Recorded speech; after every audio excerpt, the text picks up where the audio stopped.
to you about being a young person in church, but I wanted to play a game first, make sure you're all awake and ready to listen. So we're going to guess the missing word. So I've got 5 different slides with a missing word, and what I want you to do is, if you know the answer, put your hand up, and then I'll choose you, alright? So, ready?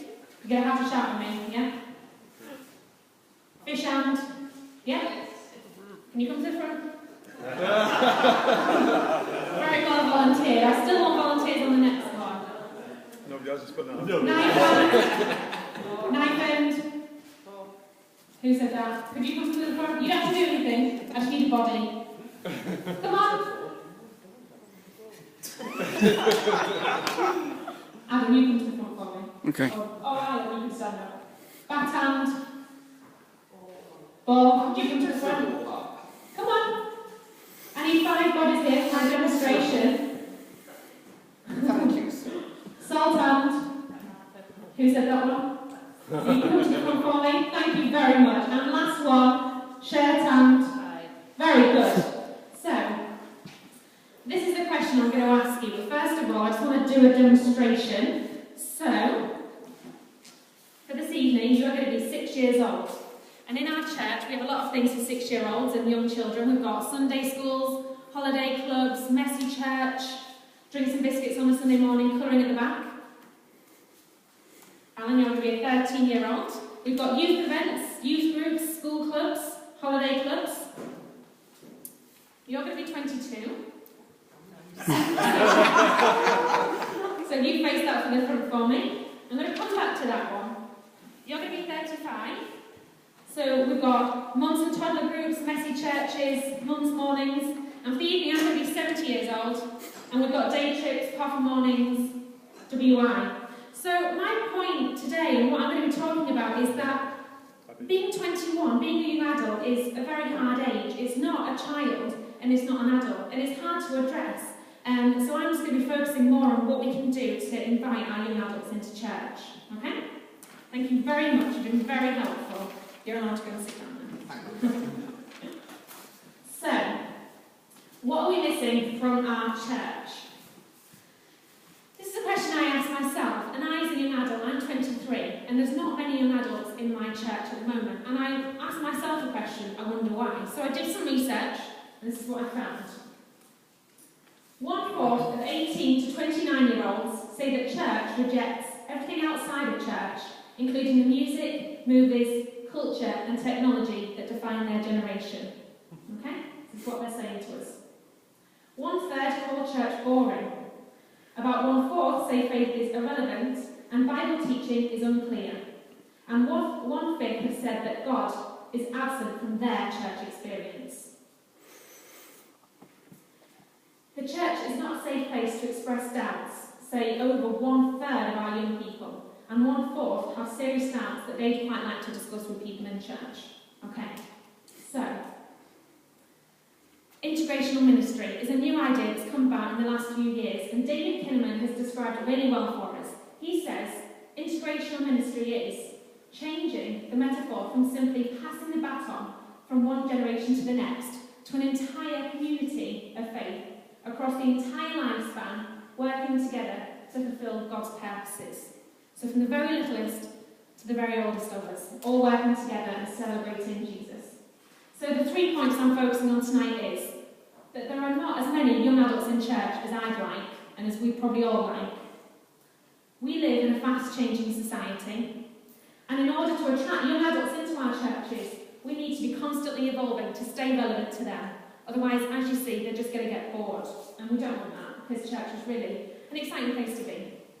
So, here's how some of the churches in our area are ensuring that they stay relevant to their community. And it just throws up a few other ideas about how we can shape things up, because sometimes I'm stuck with ideas.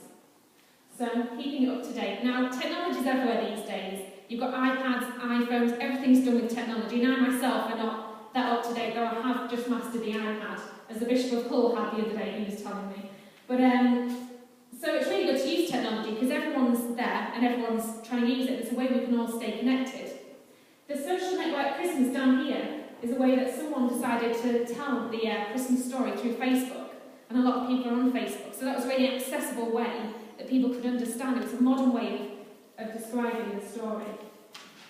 In Lincoln, the New Life Church podcast their services, so if you can't get to church, you can listen, or you can listen again if you want to hear it on your iPod. Or they use a text line, so you can text in questions when you're in church, or you can have a prayer text line. So that's another way we can integrate technology into our churches.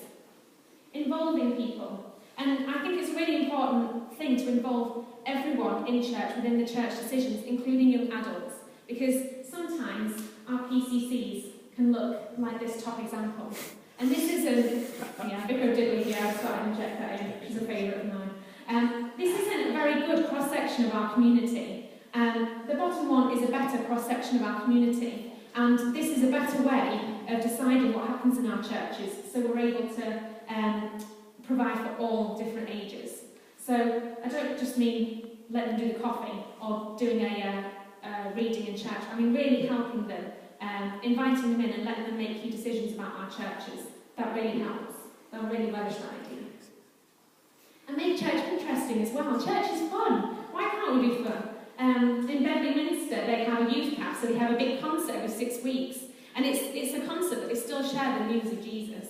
In Belfry Church in York, they have a Belfry bus, and they drive around and invite people on board. And it's just a new way of sharing the gospel. We don't have to do things the same all the time. We can shape it up a bit. And location. Someone told me that church is not the building, it's the people. And that's what makes a church, really. If this church had no people in, there would be nothing here. It would just be a building. And we don't have to be in church to share the good news. We can be in a coffee shop, we can be in a bar, in a field, in your own house, it doesn't matter. And sometimes for people that don't come to church, being in a cafe is a place that they're familiar with, they're comfortable with, less intimidating, they're a bit more used to it. And, we can have church in coffee shops. I love a cappuccino.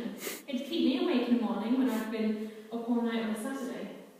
And in York, they've done a basement project. They've renovated an old basement of a church that wasn't being used and made it into a really fresh, comfortable place that they can have community events and do youth groups. So it's just thinking outside the box a bit. My generation are not always good at waking up really early. You don't have to have the church services always on a Sunday morning. Not everyone will get up at 10 o'clock, and they won't come to church because they're asleep. You can have church services at any time of the day, any time of the week. So, you could have a church service in the morning and an evening, maybe something midweek. They might be a bit more social then as well, a bit more awake. This is Ben Norton, he's a vicar in Middlesbrough. He's dedicated his Fridays to cutting hair in a local salon, just so he can connect with his community and really listen to what's going on and how the church can serve them. So asking people what they want is a really easy way of just, serving them better, just asking them. So I know what you're thinking. What I'm saying sounds a lot of work, and it sounds really new, and I've got enough on my plate, and I feel like I'm doing enough, but, just little changes can make a difference. And actually, if you open your doors, especially young adults, we've got loads of energy, and, we'll probably do a lot of it for you. They'll probably be able to do half of it for you. So a lot of it's just, thinking outside the box and giving, the opportunity for change. Because at the end of the day, we all want to leave a healthy church for our next generation. And I'll just leave you. Matthew 28:19-20 says, "Go to the people of all nations and make them my disciples. Baptize them in the name of the Father, the Son, and the Holy Spirit, and teach them to do everything I told you. I will be with you always, even until the end of the world." Thanks for listening.